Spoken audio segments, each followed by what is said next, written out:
Bu. Jelas, Bu. Jelas, Bu. Ya. Oke, ada yang lagi OTW join. Oke, nggak masalah.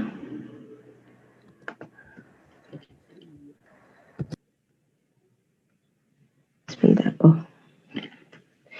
Oke, jadi materinya hari ini tentang parameter mutu kimia biokimia hasil perikanan gitu ya. Untuk beberapa kasus ini materi paling sulit gitu. Maksudnya perlu, karena susah dibayangkan sebenarnya apa yang terjadi di dalam tubuh ikan gitu. Tapi semoga nanti dengan kemarin teman-teman sudah membaca buku yang jurnal ya, dari jurnal itu harapannya sudah ada bayangan. Kira-kira itu apa sih yang terjadi ketika ikan mati terus kemudian bisa menjadi busuk gitu. Ya.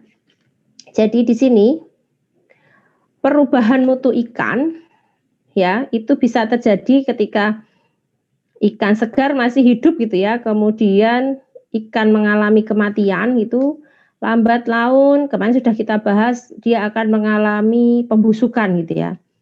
Pembusukan ini sifatnya permanen, tidak bisa dihindari, hanya bisa diperpanjang. Nanti di pertemuan terakhir kita akan membahas upaya-upaya untuk memperpanjang umur simpan ikan ini seperti apa gitu ya. Oke, ini saya mengulas kembali yang kemarin sudah kita sampaikan bahwa proses perubahan mutu ikan itu ya bisa ditandai secara fisik itu ketika ikan mati dia dalam kondisi yang mana? A ya. Yang A, jadi dia masih dalam fase rigor di mana muscle-nya itu masih rileks dan elastik. Otot-ototnya itu masih rileks dan elastik. Tapi kemudian nanti masuk ke fase rigor gitu ya. Fase rigor di mana sudah mulai BC itu sudah mulai fase rigor di mana mulai ekornya kemudian otot-ototnya itu mulai mengeras gitu ya. Sehingga menjadi tubuhnya itu menjadi stiff gitu. Sehingga kalau ini sebagian ikan itu ditaruh di pinggir kursi atau meja itu bisa terlihat perubahannya yang semula lemes gitu bisa menjadi lurus gitu ya karena kaku. Kemudian nanti setelah dia mengalami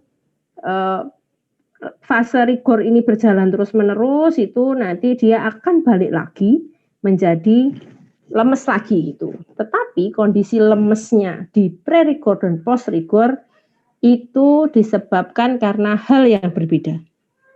Kenapa ini bisa terjadi? Nah, itu karena ada proses perubahan kimia biokimia di dalam tubuh ikan gitu ya. Oke, ini masih mengulang kemarin sedikit tanda-tanda ikan mengalami kerusakan itu bisa dilihat dari baunya, kemudian ada slime formation lendir, kemudian ada produk gas gitu ya yang bisa kita deteksi lewat bau-bauan, kemudian ada perubahan warna dan perubahan tekstur gitu ya.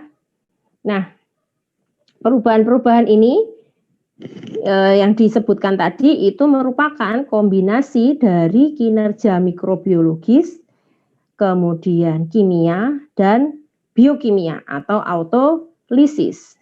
Jadi ketiganya ini dari aspek autolisisnya, kemudian perubahan kimianya, dan aktivitas mikrobiologi ini saling bekerja sama untuk merusak tubuh ikan.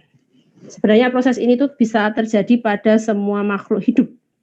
Tidak hanya pada ikan, tapi pada manusia, bahkan manusia pun gitu ya. Ketika kita meninggal, kenapa kok tubuh kita yang utuh gitu terus kemudian menjadi tidak ada gitu ya. Kalau sudah bertahun-tahun gitu terus tinggal tulang belulangnya saja gitu. Ya ini ada proses autolisis di dalam tubuh kita, ada perubahan kimia di dalam tubuh kita. Kemudian ada proses mikrobiologi yang mengurai jasad kita. Jadi prinsipnya sama saja. Jadi ini perubahan di dalam tubuh ikan ketika sudah mengalami mati gitu ya. Kalau dilihat di sini ada harinya di bawah. Jadi fase pertama yang terjadi itu adalah autolisis terlebih dahulu. Ada proses autolisis terlebih dahulu sehingga mencapai pada fase tertentu. Ketika ada autolisis, ada perubahan di dalam tubuh ikan ya, baru kemudian dilanjutkan dengan bacterial activity. Ada yang tahu kenapa bacterial activity itu di belakang, tidak di depan? Silakan, ada yang tahu? Sebagai pengurai, Bu. Ya, suaranya kok kecil? Siapa ini? Halo? Ada yang tahu kenapa bacterial activity itu kok posisinya di depan? Kenapa harus autolisis dulu? Kalau selnya belum lisis, bakterianya susah tumbuh, Bu. Kenapa? Karena sel itu kan mempunyai mekanisme pertahanan diri sendiri, Bu. Sel apanya ini? Sel bakterinya atau sel maksudnya sel di dalam tubuh ikannya? Sel dalam tubuh ikan. Sel apanya, Dek? Sel dalam tubuh ikannya, Bu. Oke, di sel tubuh ikannya. Oke, ada jawaban lain? Andrew ya tadi. Mungkin ingin menambahkan, Bu. Ya, Satria. Jadi kalau sepemahaman saya, kenapa aktivitas bakterinya itu di akhir? Jadi kan bakteri itu kan dia bisa bekerja kalau misalkan di situ ada tersedia komponen yang dia bisa cerna gitu, Bu. Nah, jadi dia butuh istilahnya itu kayak penyederhanaan komponen gitu. Baru dia ntar bisa hidup di situ. Nah, makanya dia tuh ada di bagian akhir gitu, Bu.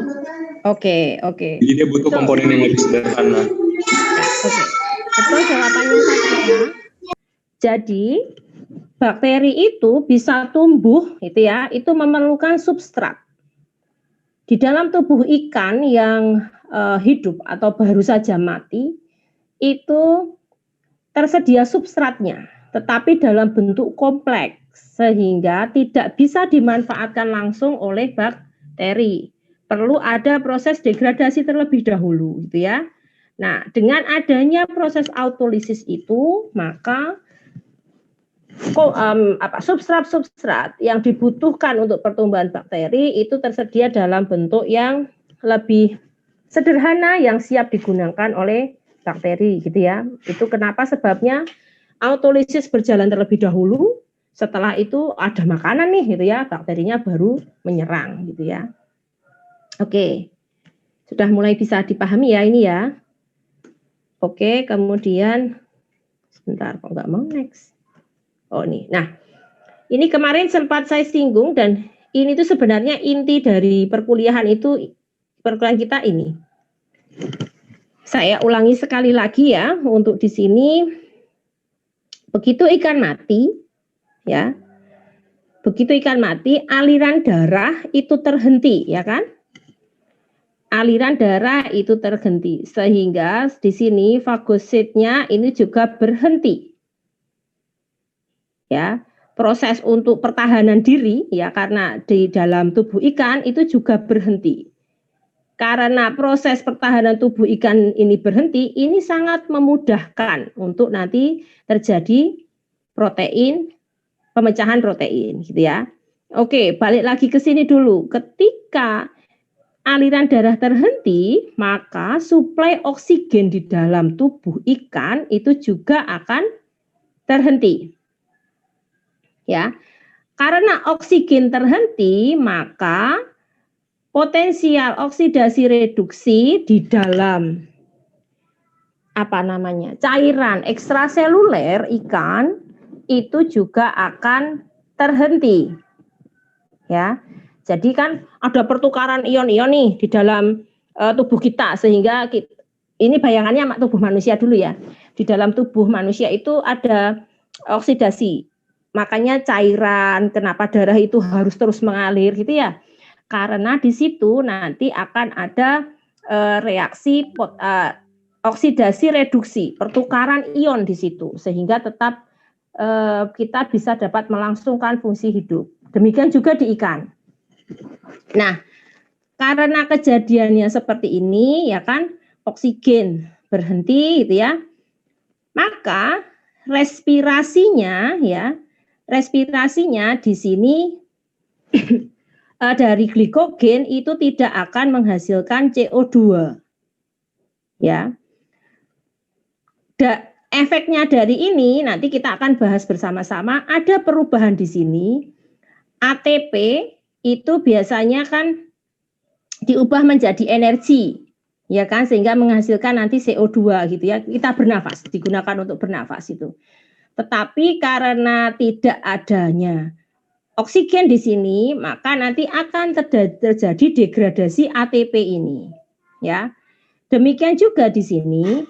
Jadi ada dua aspek yang berbeda ya. Nanti kita akan membahas dari sisi sini, kemudian dari sisi sini. Dari aspek respirasi dan dari aspek glikolisis. Cakupan dari autolisis di dua itu ya. Yang di sini ini glikolisis ini umumnya akan menjadi pirufat. Ya, pirufat, kemudian dari pirufat itu ketika ada oksigen maksudnya. Dari pirufat itu nanti akan digunakan untuk produksi ATP, digunakan untuk mendukung di sini. Tetapi karena tidak adanya oksigen, maka glikolisis ini produk akhirnya adalah asam laktat. Kemarin sudah saya sampaikan ketika ada asam laktat di situ, ya, maka pH ikan menjadi turun, ya kan? Ketika asam laktat dalam kondisi yang banyak terkonsentrasi, tubuh ikan yang semula lemes gitu ya, yang elastis akan menjadi kaku. Kayak tubuh kita kalau terlalu banyak asam laktat, kita masih hidup gini, bisa terjadi produksi asam laktat yang berlebihan gitu, sehingga kaki kita jadi kram, tangan kita jadi kram gitu ya. Itu karena adanya gangguan suplai oksigen di dalam darah kita. Sehingga glikolisis yang harusnya terjadi secara aerobik terjadi secara anaerobik yang hasilnya adalah asam laktat. Asam laktat yang tinggi menyebabkan kram atau kejang otot. Bisa dipahami sampai sini? Halo? Bisa, Bu. Bisa, Bu. Ya. Kalau enggak jelas langsung ditanyakan ya, karena ini prosesnya agak sulit gitu. Jadi harapannya bisa lebih memudahkan teman-teman. Oke, lanjut lagi ya. Ketika asam laktat ini diproduksi dalam jumlah banyak, menyebabkan pH di tubuh ikan ini menjadi rendah. pH yang rendah ini menghasilkan aktivasi katepsin ataupun enzim-enzim yang berperan sebagai protease. Protease ingat adalah enzim untuk degradasi protein, gitu ya. Nah, adanya enzim-enzim ini tadi menyebabkan protein terdenaturasi, terbreakdown, sehingga ada perubahan warna, gitu ya. Di sini ketika ATP tadi ya dari respirasi tadi juga ujung-ujungnya gitu ya, karena ada pemecahan ATP, ADP, AMP, nanti kita bahas lebih lanjut. Ini nanti juga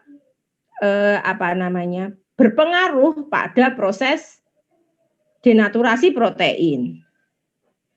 Sehingga di sini karena ada pemecahan-pemecahan tadi, ikan yang semula tadi kan sudah fase di sini ya, di sini tadi ada lactic acid tadi kaku gitu kan. Nah, karena ada pemecahan-pemecahan tadi, maka ikan menjadi lentur kembali, lemes kembali gitu ya. Tetapi di situ lemesnya sudah tidak bersifat elastis lagi. Kalau di awal tadi, pre-rigor tadi kan masih elastis. Nah, di sini sudah tidak elastis lagi. Nah, kemudian adanya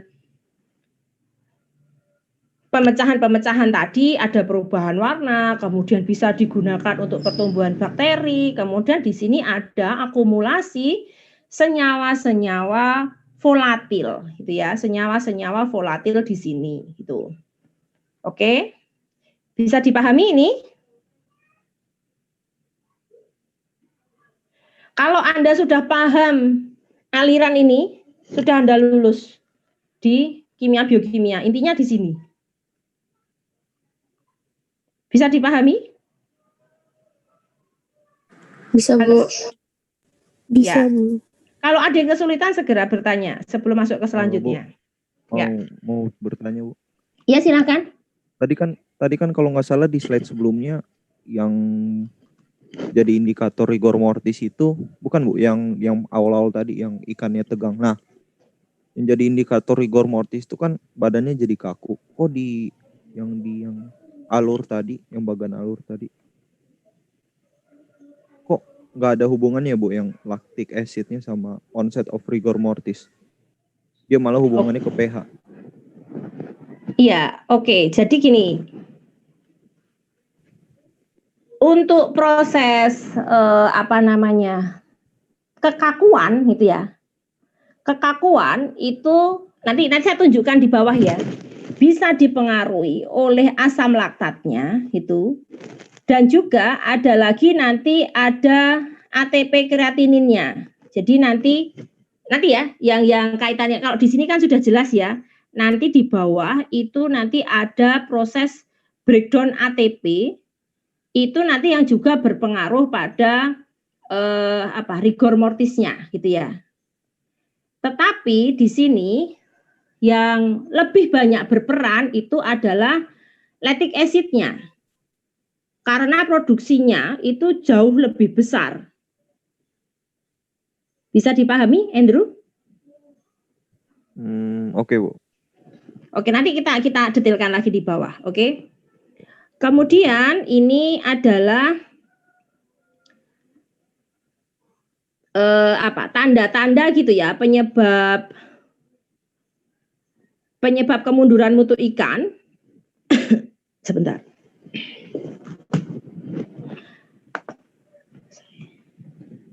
Sorry, ini jadi kalau tadi akan ada beberapa parameter yang menandakan bahwa ikan itu mengalami kemunduran mutu. Bisa dari bau gitu ya.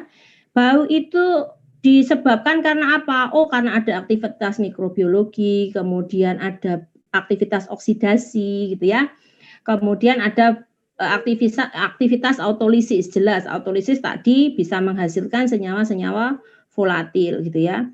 Kemudian pembentukan lendir itu semua karena aktivitas mikrobiologi. Jadi metabolit sekundernya dari bakteri itu ditumpahkan ke ikan gitu ya, sehingga terbentuk slime. Kemudian ini untuk gas formasi itu juga aktivitas dari bakteri. Kemudian perubahan warna itu bisa dari mikrobiologi, kemudian chemical, autolitik, dan juga fisikal. Fisikal apa? Misalkan penanganannya nggak bagus, ikannya dilempar-lempar lebam-lebam gitu ya, sehingga itu bisa berpengaruh pada perubahan warna. Kemudian kalau perubahan tekstur ini dipengaruhi oleh mikrobiologi. Oksidasi itu tidak berpengaruh pada perubahan tekstur. Autolitik dan fisikal itu jelas berpengaruh pada perubahan tekstur. Tadi sudah dijelaskan bagaimana autolitik itu berperan dalam merubah tekstur. Dan fisikal jelas juga ya, kalau misalkan tadi dibanting-banting gitu kan, jaringan otot ikan menjadi lebih karena lebam-lebam gitu, jadi nggak se-firm yang kalau ikan yang masih segar gitu ya. Bisa dibayangkan ya? Oke. Nah, ini kita bahas yang autolytic changes-nya. Kalau yang kimia, oksidasi itu nanti lewat TMAO gitu-gitu ya. Nanti ada di belakang gitu. Kita bahas dulu tentang yang autolitik, perubahan autolitik gitu ya. Autolitik ini terjadi pada tahap awal ketika ikan mati ya. Jadi sangat dipengaruhi oleh aktivitas enzim di sini ya. Kemudian autolisis ini berkontribusi pada berbagai macam kualitas, hilangnya kualitas, kemunduran mutu gitu ya. Kemudian ditambah lagi dengan aktivitas mikrobiologi tentu yang akan memperparah penurunan mutu itu ya. Di dalam ikan beku ya, di dalam ikan beku, ikan yang sudah dibekukan itu ya, itu kan berarti bakterinya itu bisa diatasi kan, karena dibuat inaktif itu kan. Tetapi di dalam ikan beku ini proses autolisis tetap saja terjadi. Sehingga walaupun ikan dibekukan, tetap perubahan mutu itu terjadi di dalamnya. Cuma prosesnya kalau dibandingkan dengan kondisi suhu ruangan gitu ya, prosesnya diperlambat. Bisa dipahami? Karena enzim itu kan ada suhu optimumnya gitu ya untuk bereaksi kan. Nah, di sini enzim-enzim ini tetap melakukan reaksinya walaupun dalam suhu beku gitu ya. Namun aktivitasnya tidak sebaik ketika berada dalam suhu ruangan gitu ya. Kalau teman-teman nanti pengen, saya itu tetap mau melakukan suatu reaksi gitu ya, tapi reaksinya itu harus dalam kondisi beku, mau mengubah sesuatu yang hampir mirip dengan kondisi di ikan gitu. Teman-teman bisa melakukan isolasi enzim-enzim dari ikan yang dibekukan gitu untuk tetap melakukan proses konversinya itu. Jadi kenapa kita harus tahu ini gitu? Dengan tahu ini kita nanti akan bisa mengantisipasi what must to do gitu ya. Nah, oke. Kita mulai dari pembentukan energi. Pembentukan energi itu kalau dilihat itu di bagian sini. Kita membahas dulu sisi sini dulu ya. Yang respirasi ini, oke. Sebentar. Jadi yang di bawah ini adalah proses saya beri kotaan aja biar teman-teman paham.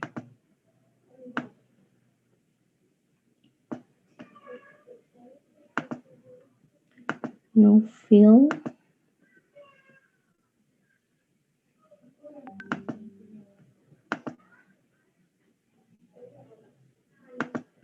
Oke, yang di kotak merah ini adalah proses ya sampai ke bawah ya. Ini adalah proses autolisis. Bisa dipahami? Kita akan membicarakan yang autolisis dari sisi dari ranah respirasi dulu, kemudian nanti kita baru bicara dari ranah glikolisis. Oke, tadi di sini ya. Pada ikan mati, suplai oksigen ya menjadi terganggu gitu kan. Ketika tidak ada oksigen, produksi energi dari digestif itu ya, saluran digestif itu akan terganggu ya kan. Di ikan dan di manusia juga gitu ya. Energi itu kan diperoleh dari suplai saluran pencernaan kan. Saluran pencernaan terabsorpsi kemudian digunakan, gula-gulanya itu digunakan untuk melakukan pergerakan gitu ya.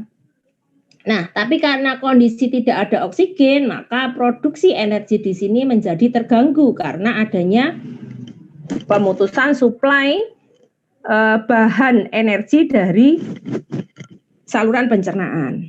Nah, di dalam normal respirasi ya, ketika kita melakukan respirasi normal itu ya, glikogen atau lemak gitu ya, cadangan kita bisa menggunakan glikogen. Atau kalau yang orang-orang yang sedang melakukan keto fasting ya, puasa keto gitu, diet keto, itu yang terbakar adalah lemaknya gitu ya. Jadi bisa menggunakan lemak atau glikogen cadangannya di sini digunakan ya, burned by tissue enzymes in series reaction with ultimately produce carbon dioxide. Jadi hasil akhirnya nanti dari proses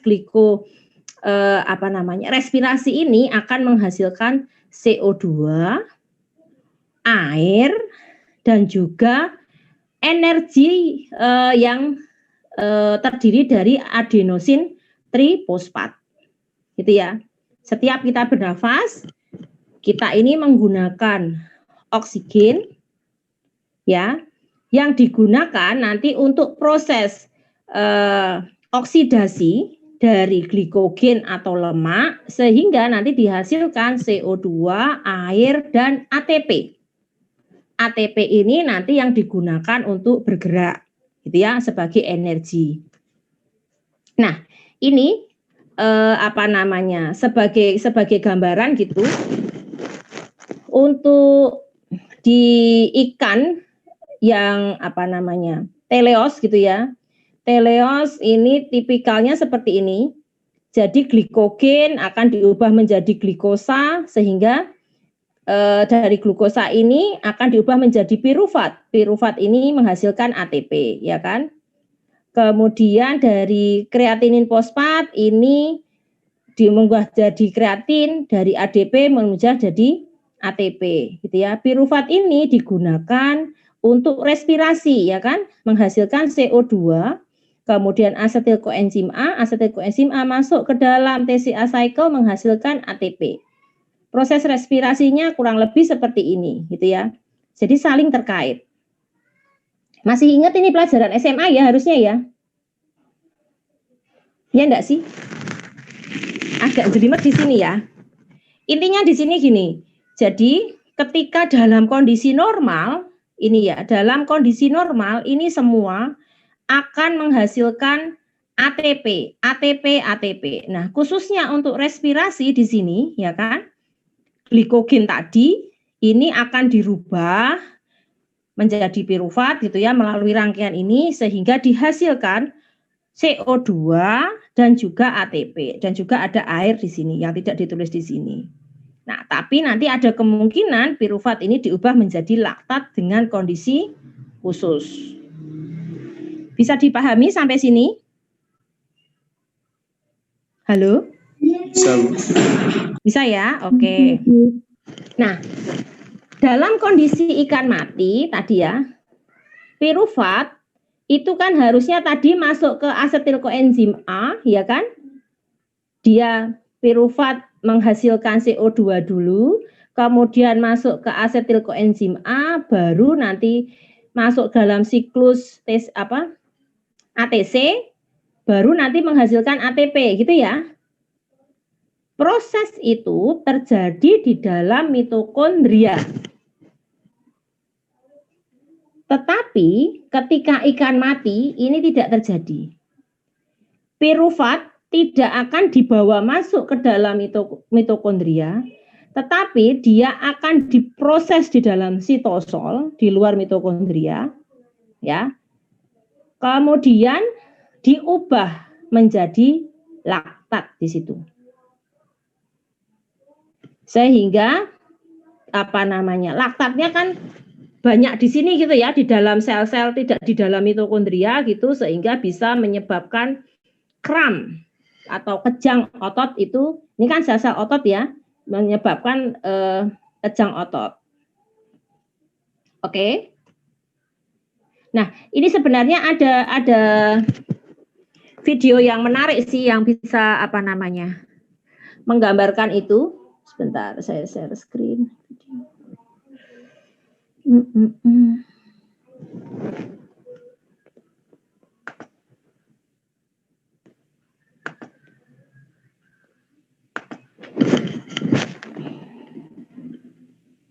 Apakah kelihatan YouTube-nya? Kelihatan. Kelihatan ya? Saya setel, coba. Dengar enggak kalian? Welcome everyone. In a series of 3 videos, we'll discuss cellular respiration, which is the process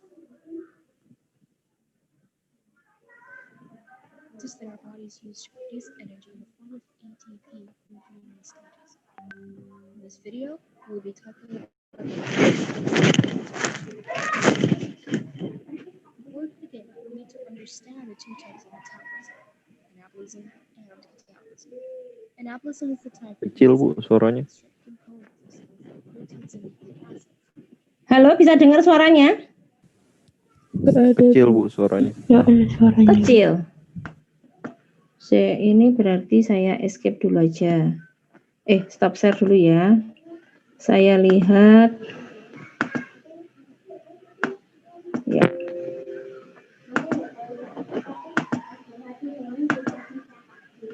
Oke.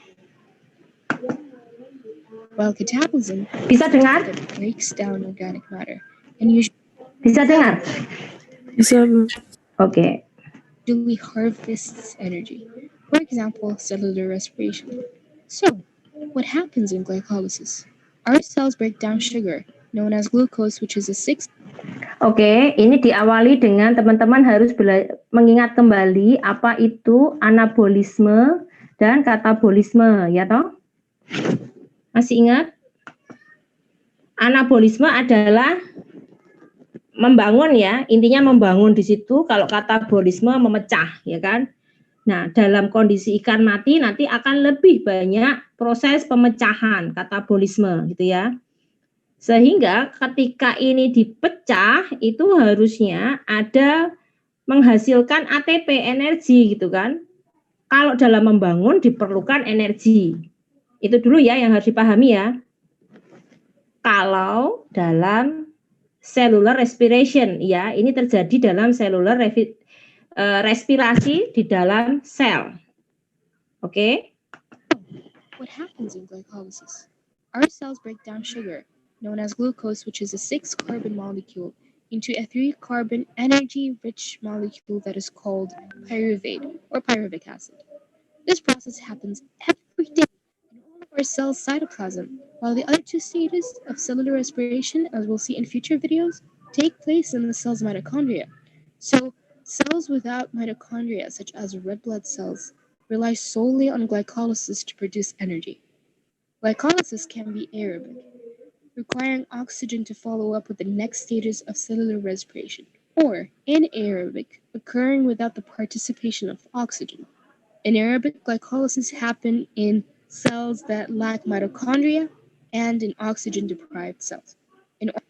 Oke, bisa dipahami tadi di sini ya, bahwa aerobik itu terjadi dengan adanya oksigen, anaerobik tanpa oksigen, kemudian aerobik terjadi di dalam mitokondria, anaerobik terjadi di dalam sitoplasma, di luar mitokondria. Oxygen-deprived cells. In order for glycolysis to occur, we need to allow the glucose molecule to enter the cell. This is done by 2 systems, which are the sodium-dependent cotransporter system, CGLT, and the protein transporter system, GLUT or GLUT. Oke, ini tadi glukosa ya, glukosa untuk masuk ke dalam sel itu bisa melalui sistem transportasi protein atau biasanya disebut dengan GLUT atau sodium glucose transport. Ya, di sini menggunakan SGLT gitu ya. Oke. Sodium-dependent cotransporters require energy in order to move glucose from the outside of the cell, where there is lower concentration, to the inside of the cell, where there is higher concentration. In this case, energy is supplied in the form of sodium's concentration gradient. This system is mainly used in the renal tubules and in the intestinal epithelium. While the protein transporter system uses facilitated diffusion to carry the glucose molecule to the inside of the cell. This system is made up of a family of 14 glucose transporters, designated GLUT1 to GLUT14, which are found in the cell membranes. Oke, tadi yang SGLT itu merupakan transport aktif Sedangkan yang transfer protein, GLUT itu merupakan transfer pasif karena dia mengandalkan proses difusi gitu ya. These 14 transporters, GLUT4, which is abundant in skeletal muscle and adipose tissue, requires insulin in order to uptake glucose from the blood. Now that the glucose molecule is inside the cell, glycolysis can occur in the cytoplasm in a set of 10 steps. The reaction of glycolysis can be divided into two phases. One, energy investment phase, that is made up of the first 5 reactions, requires 2 ATP molecules and yields 2 molecules of glyceraldehyde 3-phosphate. The second phase is known as energy generation phase, and in this phase there is a production of 2 NADH and 4 ATP molecules as byproducts, and a final product of 2 pyruvate molecules. Notice that the first phase uses 2 ATP molecules and the second phase produces 4. Hence, glycolysis produces a net of 2 ATP molecules. Out of the 10 reactions, we'll focus on the 3 regulated. These reactions are irreversible and serve as controlling points for glycolysis. The first regulated reaction is the first step of glycolysis, which is the phosphorylation of glucose into glucose 6-phosphate. This is done to trap glucose molecules inside the cells, as phosphorylated glucose molecules cannot easily pass the lipid core of the cell membrane. In order for this reaction to happen, we will need one ATP molecule. This reaction is carried out by one of 2 enzymes. The first one, hexokinase, which is found in most cells, is inhibited by its product glucose 6-phosphate, while the second enzyme, glucokinase, which is found in the liver cells and pancreatic beta cells, isn't inhibited by the product. Nah, intinya di sini bagaimana cara penyimpanan glukosa itu bisa terjadi, kok bisa disimpan di dalam sel gitu ya. Itu dengan serangkaian proses ini tadi. Next, glucose 6-phosphate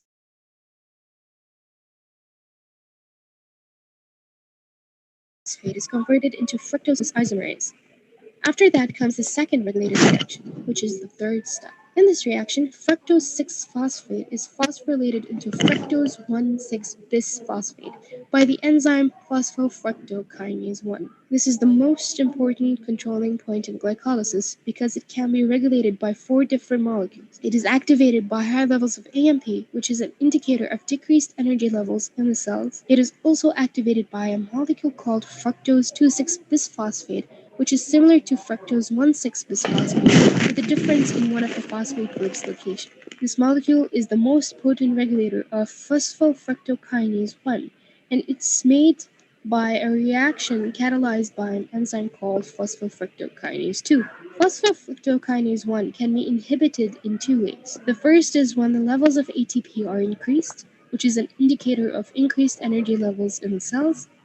The second is by increased concentration of citrate, which is a product of the second stage of cellular respiration, which also indicates high energy levels, as we are going to see in future videos.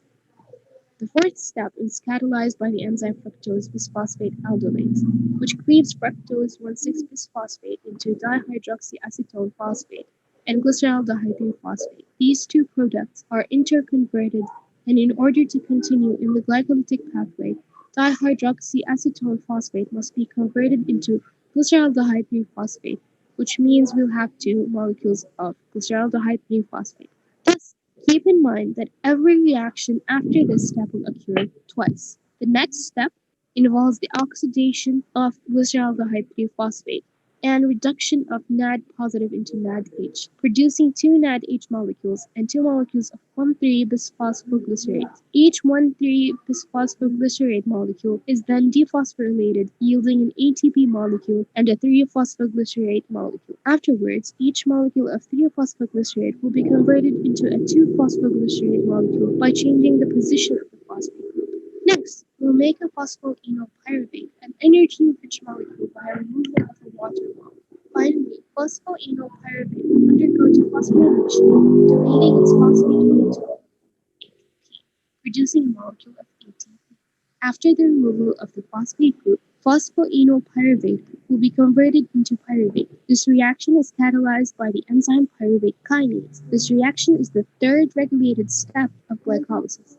It is activated by fructose 1,6-bisphosphate, a mechanism called feed-forward activation, and inhibited by increased levels of ATP.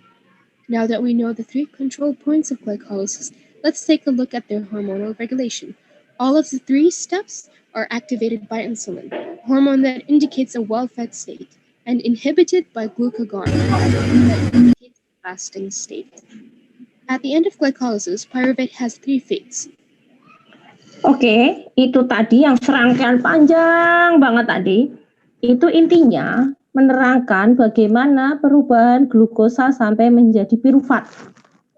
Ya, teman-teman kalau pusing dengan itu ya udah diabaikan saja. Kalau misalkan nanti tertarik dengan itu bisa didalami gitu. Tapi prosesnya dari glukos menjadi pirufat itu tidak simpel.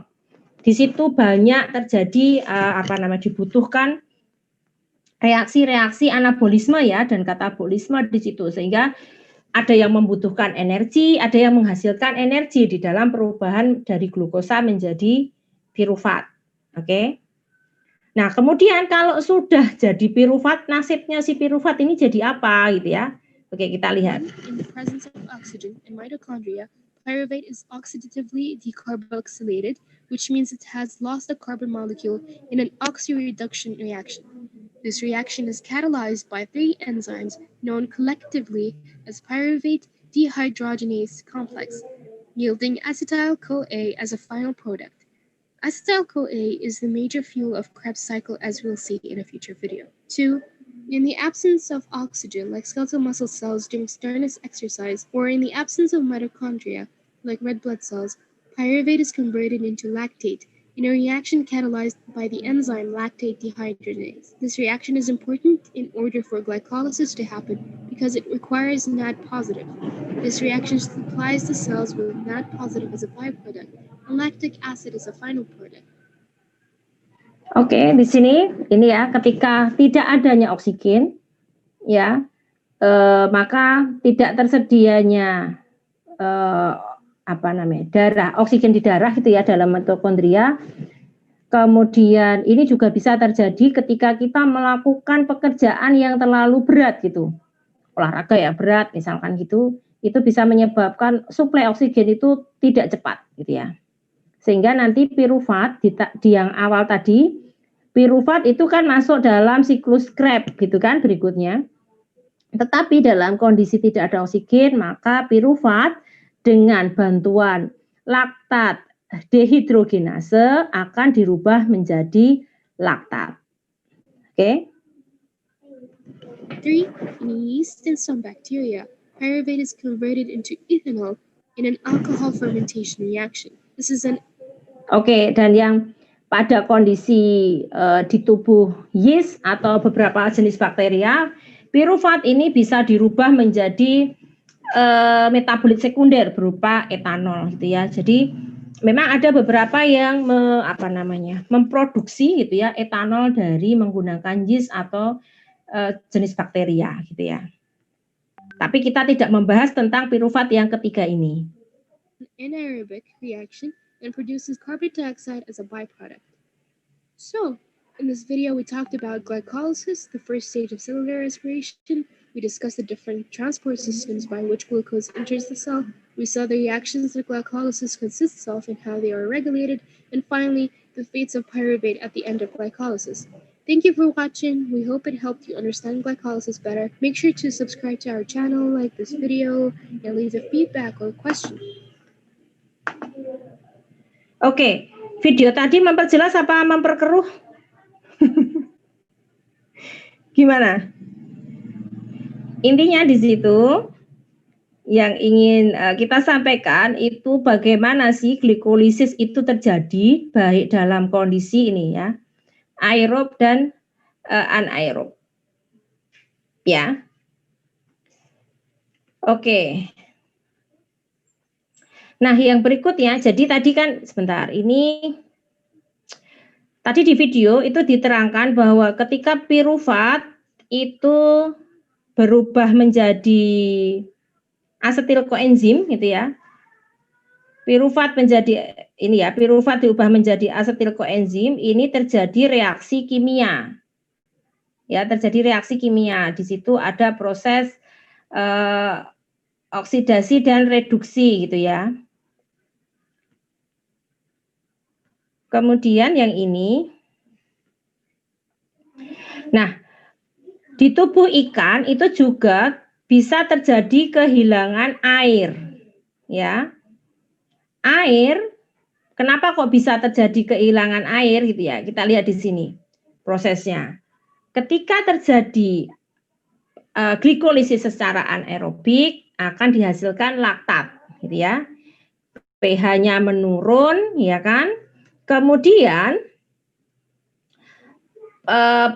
muatan di permukaan protein otot-otot itu juga menurun, gitu ya. Karena itu tadi pH-nya menurun, kemudian tidak ada aliran suplai darah di situ, gitu kan, sehingga muatan di permukaan otot, protein otot itu akan menurun. Nah, sehingga ini bisa menyebabkan terdenaturasinya protein, gitu ya, dan kehilangan kemampuan sel ini untuk mempertahankan airnya itu menjadi berkurang, gitu ya, menjadi menurun. Kenapa kok bisa seperti itu, gitu ya? Di dalam sel itu kan penuh dengan cairan ekstraseluler, ya enggak? Di dalam sel. Nah, kemudian di sini, di luar di sini, ini kan akan terhenti di cairan, di dalam cairan intraseluler. Sebentar, saya gini aja, saya stop share dulu.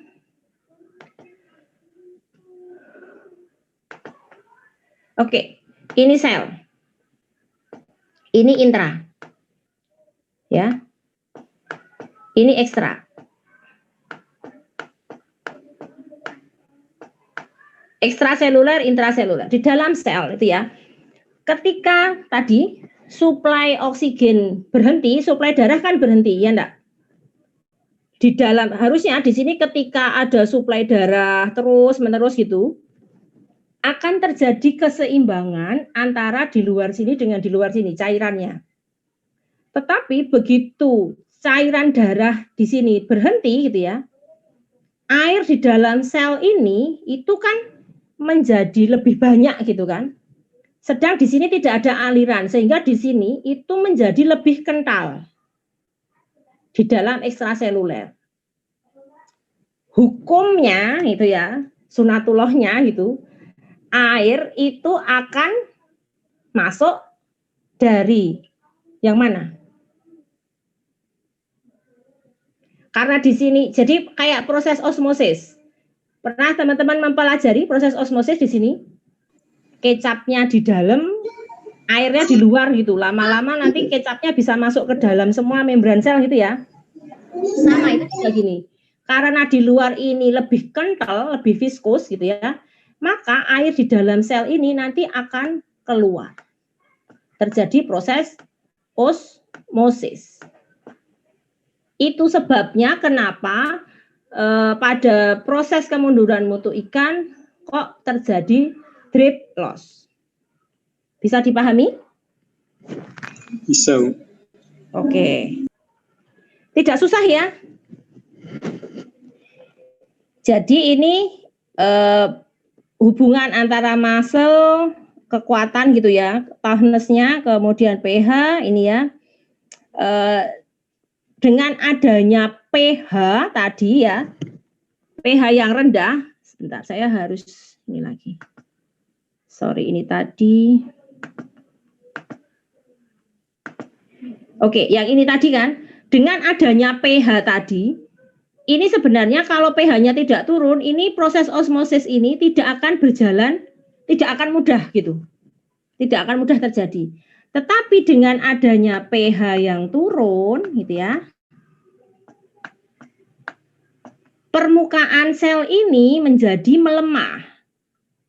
Kekuatannya, charge-nya, muatannya itu, sehingga tidak bisa mempertahankan cairan intraselulernya dengan baik, sehingga terjadi proses pelepasan air melalui osmosis di dalam sel keluar tubuh sel. Ya, bisa dipahami kaitannya dengan pH. Ini biasanya kalau nanti ujian diminta nerangin kayak gini, lupa lagi.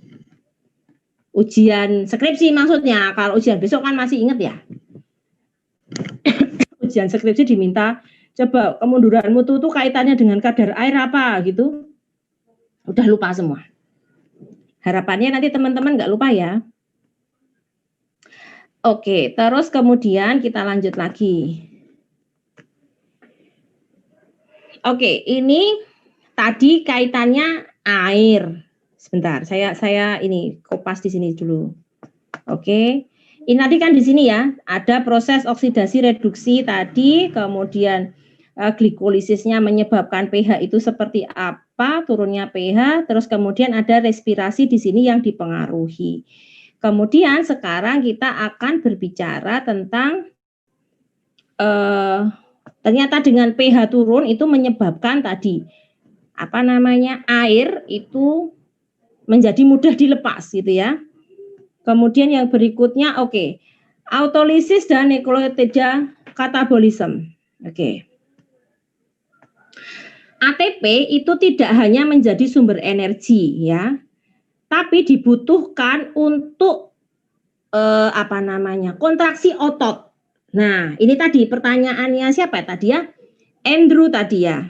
Kenapa kok di situ kayak nggak berhubungan? Oke, saya di sini ya, Andrew.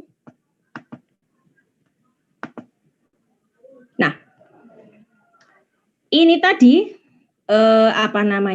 asam laktat tadi kan menyebabkan kram-kram gitu ya, sehingga menjadi rigor mortis gitu ya. Nah, kemudian di sini adanya ATP itu menyebabkan dia proses kontraksi relaksasi otot itu membutuhkan energi, ya enggak?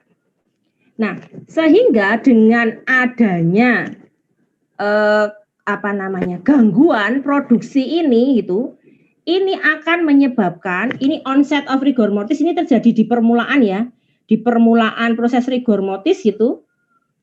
Itu prosesnya dia menjadi kaku. Dia mulai kaku gitu ya. Terus kemudian ditumpangi dengan adanya lactic acid yang semakin banyak gitu sehingga benar-benar menjadi kaku. Jadi ada peranan dua mekanisme di situ. Semoga nggak bingung ya. Sebentar, ini tadi. Oke, ini. Nah, muscle contraction dikontrol oleh kalsium dan enzim ATPase. Ini ya. Kemudian degradasi of ATP menjadi ADP, AMP, IMP itu ya, INO ini bisa menyebabkan bitter taste. Jadi rasa-rasa pahit itu diperoleh dari adanya degradasi ATP ini, dan juga adanya off flavor karena di situ ada gas-gas yang dihasilkan. Nah, ini kalau dilihat ATP yang dihasilkan tadi dengan adanya proses respirasi yang masih ada di awal-awal ya, ini prosesnya sekali lagi di awal-awal untuk yang kaitannya dengan rigor mortis. Tapi setelah itu kan ATP sudah tidak dihasilkan ya. Nah, ATP yang sudah terlanjur ada di dalam tubuh ikan itu nanti akan didegradasi menjadi ADP, kemudian AMP, menjadi IMP, menjadi inosin, hiposantin, santin, dan uric acid. Uric acid ini nanti yang dia aromanya bau gitu ya, menyebabkan aroma yang terdeteksi bau di situ. Nah, di sini untuk prosesnya ini ada beberapa enzim. Nanti silahkan dilihat lagi enzimnya apa saja yang berperan di sini untuk menghasilkan ini. perubahan ATP sampai menjadi uric acid. Nah, proses ini masuknya dalam proses autolisis. Karena di sini terjadi dengan sendirinya gitu, tidak di-trigger gitu. Maksudnya tidak di-trigger oleh adanya senyawa apa gitu. Tapi begitu oksigennya terhenti gitu, ya sudah, berarti tidak bisa respirasinya, tidak bisa menghasilkan CO2 gitu ya, ATP-nya berarti langsung dikonversi menjadi ini, serangkaian ini gitu ya. Dan degradasi ini gitu, ini bisa menjadi parameter kemunduran mutu. Biasanya kita menyebutnya dengan K value. Ini yang lebih valid gitu, karena kita bisa melihat perubahan di dalam tubuh ikan gitu ya. Nah, rumusnya seperti apa? Kita melihat persentasenya inosin, kemudian hiposantin, IMP-nya, persentasenya nanti seperti apa. Nah, untuk mendapatkan senyawa-senyawa ini gitu ya, itu biasanya digunakan HPLC. Karena mahal, maka jarang sekali terutama di Indonesia gitu ya, itu dilakukan. Tetapi kalau teman-teman nanti melihat publikasi di jurnal-jurnal itu umumnya pada menggunakan parameter K-value ini untuk lebih memastikan seberapa jauh kemunduran mutu ikan. Oke. Oke, itu tadi paham ya?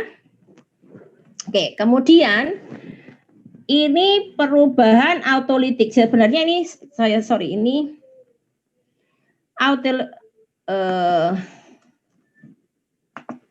gini aja.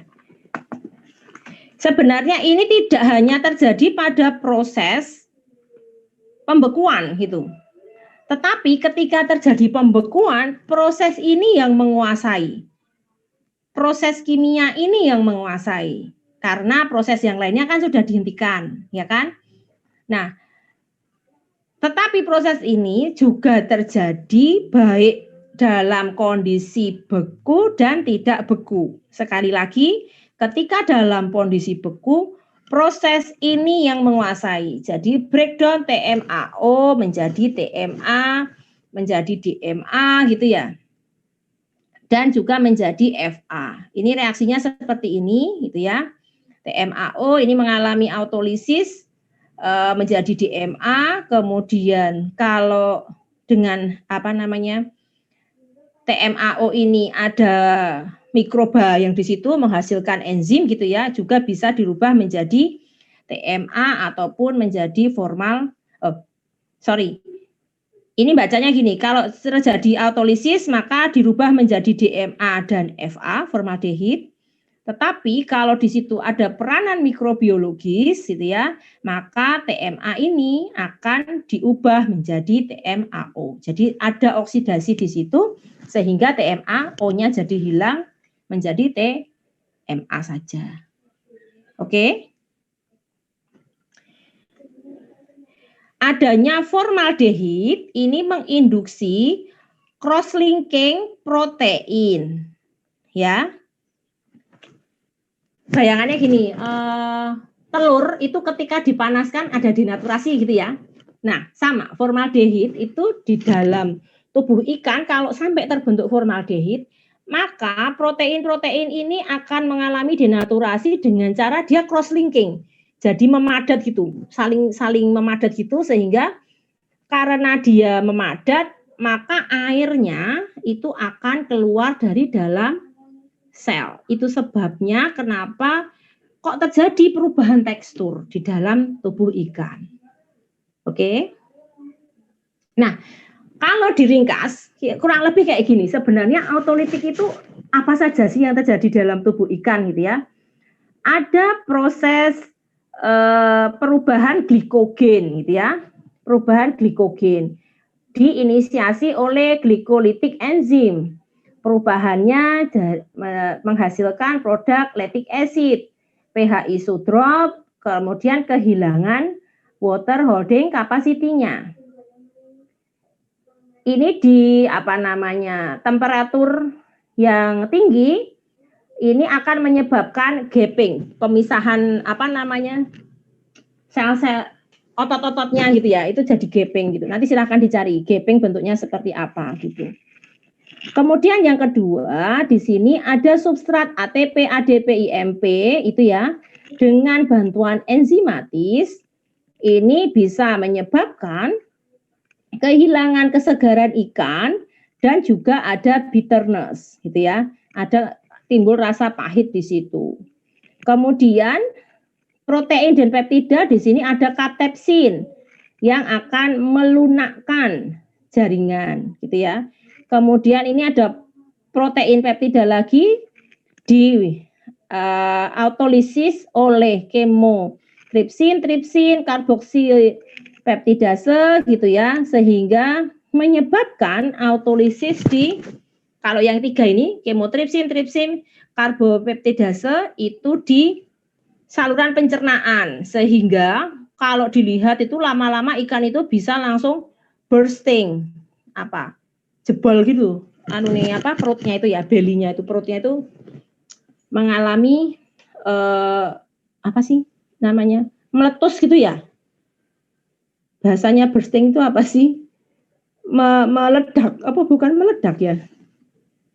Tahu ya teman-teman ya. Jadi yang belly kan harusnya bentuk tubuh perut itu kan mulus gitu ya. Tapi kemudian terus dia mulai mencotot gitu loh. Kemudian untuk substrat myofibrillar protein di sini ada ensil calpain yang akan menyebabkan softening. Ini utamanya pada krustacean. Kemudian connective tissue itu ada collagenesis, itu menyebabkan gaping fillet sehingga menjadi lebih soft juga. Kemudian ini ada TMAO, dengan adanya TMAO demetilase menyebabkan formaldehid indus, tadi ya adanya formaldehid menyebabkan proteinnya jadi cross linking gitu sehingga mudah kehilangan air kaitannya dengan tekstur ikannya. Sampai di sini paham? Halo? Susah? Halo? Sejauh ini paham sih, Bu. Paham ya? Oke, saya cuma memastikan teman-teman paham gitu. Nah, ini perubahan mikroflora selama penyimpanan ini nanti akan kita bahas lebih banyak di depan, tapi paling tidak ini saya berikan nanti malam itu ya akan kita bahas ini gitu. Tapi paling tidak ada sedikit pengantar di sini bahwa bakteri ini nanti akan tumbuh secara eksponensial gitu di dalam ikan yang mati gitu ya. Eksponensial itu yang kayak es itu ya. Kemudian this is also true when the fish are dieskan gitu ya. Terutama sebentar ini. Nah, pakai ini aja. Jadi kan dia pertumbuhannya itu ini ya, eksponensial tuh kayak gini. Kalau yang non eksponensial kan dia bisa landai gitu ya. Tapi kalau bentuknya kayak es gini, berarti dia eksponensial. Nah, ini untuk spesifik spoilage organisme yang menyebabkan kerusakan ini sangat berbahaya gitu ya, dan biasanya jumlahnya itu kalau ini total count itu kan gabungan antara yang spoilage organisme dan non spoilage organisme sehingga jumlahnya jelas lebih tinggi gitu ya, dan batasnya itu juga lebih tinggi dibandingkan yang SSO. Oke, ini tadi yang mau dalam kondisi dibekukan itu masih memungkinkan terjadi ini karena ada tipe-tipe bakteri yang tetap mampu tumbuh gitu dalam kondisi dingin. Ini ya, bisa beradaptasi. Tapi ya tidak semuanya gitu ya. Kalau kita desain proses itu dengan baik, dengan hygiene, dengan sanitasi yang baik itu ya, maka yang kedua ini bisa kita hindari gitu ya. Ini ya, di dalam pengesan pun bakteria tetap akan bisa tumbuh gitu ya, tapi dengan waktu yang butuh lebih lama gitu dibandingkan dengan yang pada suhu ruang. Oke. Nah, ini beberapa mikroflora yang mendominasi pada kerusakan ikan gitu. Misal ini contohnya pada suhu berbagai macam suhu, kemudian ini jenis pengemasnya ada yang aerobik. Aerobik itu artinya ya udah dikemas biasa gitu. Kemudian artinya di situ masih ada udara gitu ya. Ada vakum MAP gitu. Ternyata masih ditemukan beberapa jenis bakteri ini. Dan juga ditemukan SSO di sini, beberapa SSO di sini gitu ya. Nanti kalau teman-teman pengen belajar lebih banyak ini silahkan bisa ini kita mengambil dari HUS 94, nanti bisa dilihat referensi 234 ini mana saja. Oke, itu kurang lebih untuk gambaran kimia, biokimia, apa yang terjadi selama proses kemunduran mutu ikan. Apakah ada pertanyaan sampai sini? Silakan. Halo? Andrew, tadi pertanyaannya sudah bisa dipahami bagaimana kaitannya rigor mortis tadi? Sudah Bu. Terima kasih Bu. Oke. Jadi teman-teman bisa ya, kalau misalkan ditanya bagaimana kaitannya autolisis dengan perubahan tekstur ikan. Atau diminta untuk menjelaskan bagaimana proses autolisis itu terjadi di dalam tubuh ikan. Harus dijelaskan dari beberapa aspek tadi gitu ya. Kurang lebih nanti ujiannya seperti itulah. Nggak ada ujian ya, nanti tugas ya, post-test ya. Karena kemarin teman-teman itu yang digunakan untuk tugasnya itu kan masih pembahasan dalam satu sisi saja, ya enggak? Rata-rata gitu kan? Belum secara komprehensif apa sih yang terjadi di dalam tubuh ikan sebenarnya gitu. Nah, kalau besok yang post-testnya saya harap sudah bisa menjelaskan karena kan sudah tahu gitu ya. Sudah tahu prosesnya seperti apa. Oke, silakan ada pertanyaan?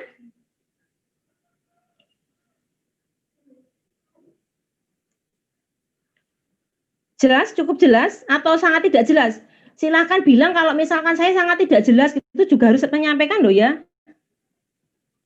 Saya enggak mau nanti untuk angkatan ini ketika ujian skripsi masih ngeblank tentang kimia biokimianya.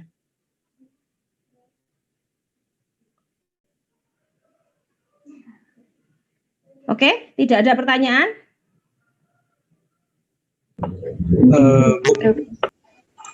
Ya. Bu, saya mau tanya. Ya, Satria silakan. Tentang yang kehilangan air pada muscle sama yang autolysis dan nucleotide catabolism. Jadi yang bukan mau nanya sih, mau kayak konfirmasi ulang. Ya, silakan. Di kehilangan air itu, ntar yang terjadi itu kan glikolisis anaerob itu menghasilkan asam laktat. Ya kan? Nah, terus ntar pH-nya turun. Nah, itu ntar berefek sama permukaan sel, yang mana muatan permukaan sel itu jadi melemah. Terus nanti jadi nggak bisa menahan cairan yang ada di dalam sel. Nah, karena melemah itu, nantinya cairan di dalam sel itu akan keluar dengan proses osmosis. Begitu bukan, Bu? Ya, betul, betul. Nah, terus yang untuk autolysis dan nucleotide catabolism, tadi nggak tahu, saya nggak sempat catat semua, tapi yang saya dapetin, jadi ATP itu dibutuhin untuk kontraksi otot. Nah, terus kontraksi otot ini dikendalin sama kalsium dan enzim. Nah, karena adanya kontraksi otot yang pakai ATP ini, itu nanti jadinya ATP-nya ini diubah, terus ntar bisa kayak ngasih rasa pahit sama bau nggak sedap gitu ke daging, ya gitu, Bu? Ya, betul. Oh ya, mau nanya ulang itu sih, Bu. Ya, oke. Berarti udah paham ya? Ya, oke. Lumayan. Ini saya harap nanti sudah nggak ada yang ulang lah di angkatan ini ya. Biar sudah bisa paham gitu loh apa yang terjadi sebenarnya di dalam tubuh ikan. Bu, sama ini tanya dikit lagi. Tadi yang untuk autolysis dan nucleotide catabolism kan kontraksi ototnya dikendalikan sama kalsium sama enzim. Nah, untuk enzimnya itu tadi selain ATPase ada enzim apa lagi, Bu? Atau cuma ATPase aja? Oke, ini tadi nanti bisa dilihat di ini ya, Dek. Ini tak share screen lagi.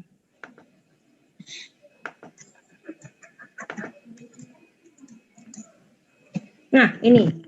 Di ringkasan ini, jadi enzim apa saja sih yang berpengaruh gitu?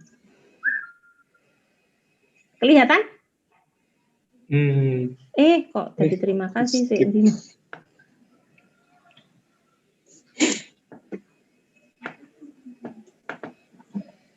Kelihatankah? Kelihatan. Nah, ini enzim-enzim yang berpengaruh, berperan dalam proses autolisis sehingga menyebabkan berpengaruh pada tekstur ikan.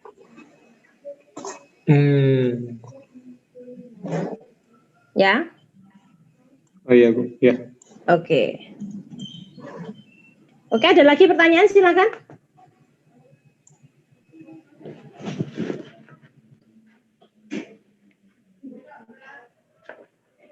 Oke, kalau tidak ada, ini kuliahnya saya cukupkan sampai ini. Kemudian nanti malam kita jam 19.15 ya. Di sini soalnya jam 19 masih ada nih, nanti enggak mengganggu proses kita gitu. Dan teman-teman masih bisa yang sholat dulu itu nanti 19.15 kita mulai untuk start kuliah gitu ya. Oke, gitu. Terima kasih atas perhatian dan kebaikan teman-teman semua itu. Sampai ketemu lagi nanti malam. Oke? Terima kasih. Assalamualaikum warahmatullahi wabarakatuh. Bu. Waalaikumsalam warahmatullahi wabarakatuh. Terima kasih, Bu. Terima kasih, Bu. Oke, sama-sama. Terima kasih, Bu. Terima kasih, Bu. Ya, Dek. Bu. Ya, silakan. Bu. PPT-nya bisa dilihat di mana ya, Bu? Oh, materi sudah saya upload. Burung. Saya lupa. Tadi DTI ya. Oke, habis ini saya upload di Simaster. Oke? Oke. Saya upload sekarang terima kasih ya. Bu. Ya, oke, sama-sama. Lupa saya. Thank you ya diingatkan. Oke. Oke, saya live ya.